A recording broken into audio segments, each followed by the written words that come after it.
আমরা বাঙালিরা যে কি পরিমাণ নোংরা আর আমরা কি পরিমাণ অসভ্য, সেটা এই রাস্তাটুকু না দেখলে আপনারা বুঝতে পারবেন না।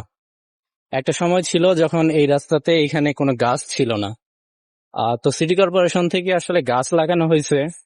তা গাছ লাগানো হয়েছে কেন? আপনার যখন অনেক বেশি রোদ থাকবে, অনেক বেশি উষ্ণ থাকবে, তো ওই সময় যেন আসলে আমরা একটু ঠান্ডা পাই, একটু বাতাস পাই, একটু ছায়া পাই। কিন্তু মানুষ এখন এই সুবিধাতে, দেখেন এখানে গাছগুলা হওয়ার পর থেকে এখন একটু আড়াল পাওয়া গেছে, তো মানুষ এখানে এখন এটাকে পুরো একটা প্রস্রাবখানা বানায় ফেলছে। আসলে আমরা বলতে বাধ্য হইতেছি যে আসলে আমরা বাঙালিরা কি পরিমাণ নোংরা আর কত অসভ্য।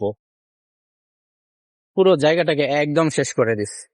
মানে এখন এই দিক দিয়ে হেঁটে যাওয়া যাচ্ছে না দুর্গন্ধের জন্য। মানে মাঝে মধ্যে বাঙালি হয়ে নিজের, মানে বাঙালিদেরকে নিয়ে লজ্জা লাগে।